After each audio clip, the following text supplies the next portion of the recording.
السلام عليكم ورحمة الله وبركاته.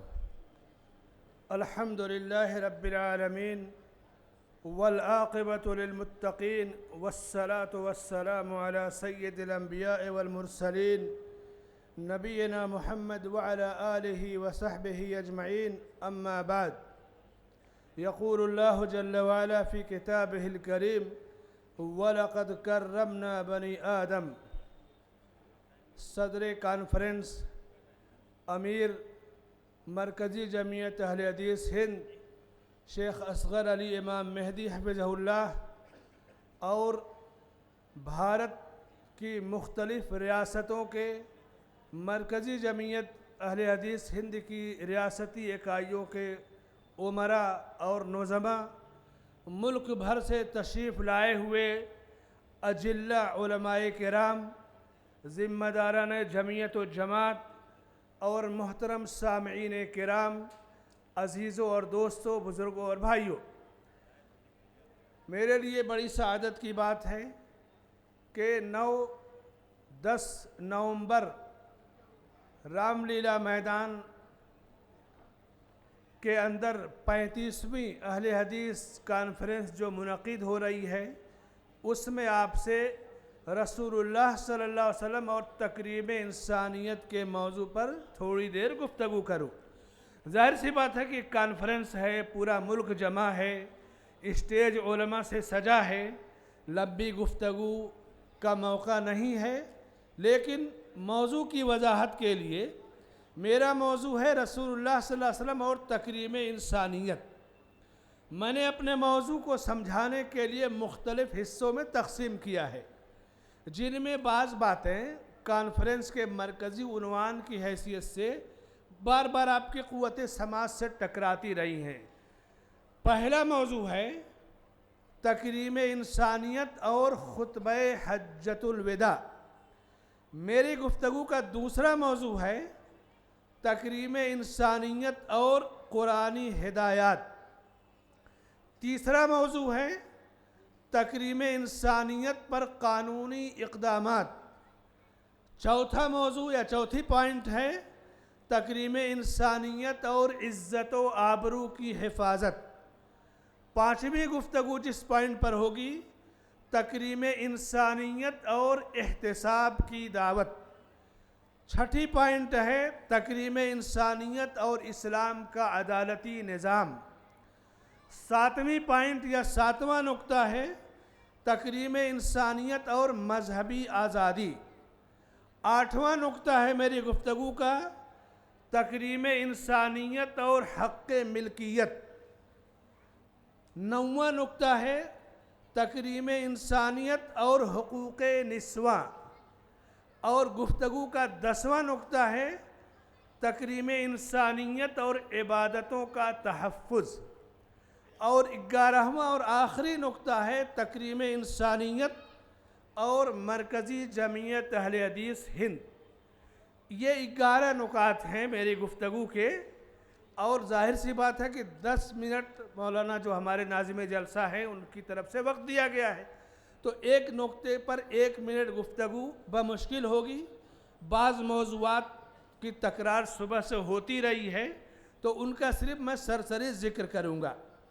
سب سے پہلے چیز، انسانیت کی تکریم سب سے پہلے اللہ نے فرمایا کہ وَلَقَدْ كَرَّمْنَا بَنِي آدم۔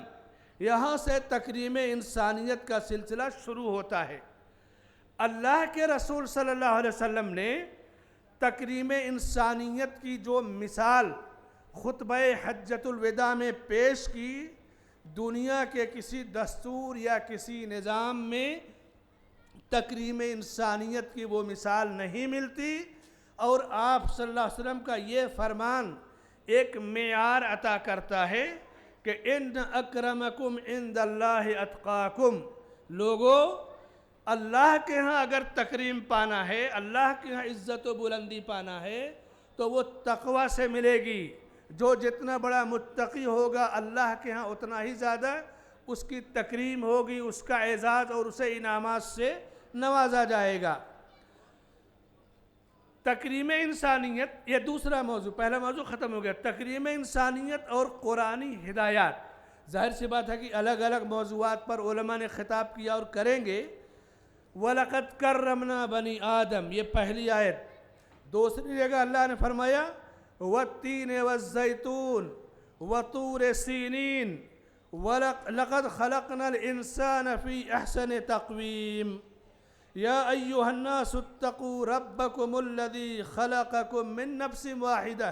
یہ آیتیں اللہ کے کلام میں تکریم انسانیت کی واضح رہنمائی پیش کرتی ہیں۔ تیسری پوائنٹ ہے تکریم انسانیت پر قانونی اقدامات۔ انسان کے احترام کے لیے اللہ نے جو قانون نازل کیا، من اجل ذلك كتبنا على بني اسرائيل انه من قتل نفسا بغير نفس او فساد في الارض فكأنما قتل الناس جميعا ومن احياها فكأنما احيا الناس جميعا۔ یہ تکریم انسانیت کی خاطر اللہ نے آسمان سے قانون نازل کیا۔ اللہ کے رسول صلی اللہ علیہ وسلم نے دنیا والوں کو یہ قانون عطا کیا، اور پھر فرمایا وَالَّذِينَ لَا يَدْعُونَ مَعَ اللَّهِ إِلَٰهًا آخَرَ وَلَا يَقْتُلُونَ النَّفْسَ الَّتِي حَرَّمَ اللَّهُ إِلَّا بِالْحَقِّ۔ یہ تکریم انسانیت کا قانون الہی جو اللہ تعالیٰ نے آسمان سے نازل فرمایا۔ چوتھا جو نقطہ ہے تکریم انسانیت اور انسان کی عزت و آبرو کی حفاظت۔ ہر انسان معزز رہنا چاہتا ہے۔ اللہ نے فرمایا یا ایہا الذین آمنوا لا يسخر قوم من قوم عسى ان يكونوا خيرا منهم ولا نساء من نساء عسى ان يكن خيرا منهن ولا تلمزوا انفسكم ولا تنابزوا بالالقاب بئس الاسم الفسوق بعد الايمان وَمَن لَمْ يَتُبْ فَأُولَئِكَ هُمُ الظَّالِمُونَ۔ اللہ نے انسانیت کی عزت و آبرو کی خاطر آسمان سے قانون اتارا کہ انسان کا احترام کیا جائے، اس کے مقام و مرتبہ کو پہچانا جائے، اور فرمایا یا ایہا الذین آمنوا اجتنبوا کثیرا من الظن ان بعد الظن اثم۔ یہ ہے تکریم انسانیت۔ پانچواں نقطہ میری گفتگو کا تکریم انسانیت اور احتساب کی دعوت۔ کسی کی عزت و آبرو، اس کے وقار کو مجروح کرنا، یہ سنگین جرم ہے۔ اللہ نے آسمان سے اس کی سزا بھی نازل فرمائی۔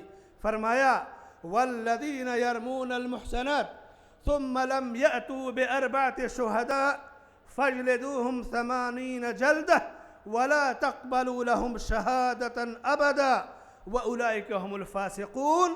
یہ ہے تکریم انسانیت اور احتساب کی بندوں کو دعوت دی گئی، اور ہر آدمی اپنے گھر میں آرام اور سکون سے رہنا چاہتا ہے، کسی کی نجی زندگی میں خلل نہ ہو۔ انسان کی تکریم وہاں تک اللہ تعالیٰ نے کی۔ فرمایا یا ایہا الذین آمنوا لا تدخلوا بیوتا غیر بیوتکم حتی تستأنسوا وتسلموا علی اہلہا ذالکم خیر لکم لعلکم تذکرون۔ چھٹا نقطہ میری گفتگو کا تکریم انسانیت اور اسلام کا عدالتی نظام۔ جب کوئی جج عدالت میں بیٹھے تو جج کی بھی ذمہ داری ہے کہ انسانیت کا احترام کرے، چاہے وہ ملزم ہو، مجرم ہو، آزاد ہو، اس کی توہین نہیں کی جائے گی۔ سزائیں ایک قانون ہے، قانون اس کے ساتھ جو برتاؤ کرے گا وہ برتاؤ کیا جائے گا۔ اللہ نے فرمایا کہ ان اللہ یأمرکم ان تودوا الامانات الی اہلہا واذا حکمتم بین الناس ان تحکموا بالعدل۔ یہ ہے اسلام کا عدالتی نظام۔ تکریم انسانیت اور مذہبی آزادی، یہ 7ویں پوائنٹ ہے۔ اللہ نے کہا لا اکراہ فی الدین، یہ مذہبی آزادی ہے۔ نبی سے خطاب کر کے کہا لست علیہم بمسیطر۔ 8ویں پوائنٹ تکریم انسانیت اور حق ملکیت۔ فرمایا وَلَا تَأْكُلُوا أَمْوَالَكُمْ بَيْنَكُمْ بِالْبَاطِلِ۔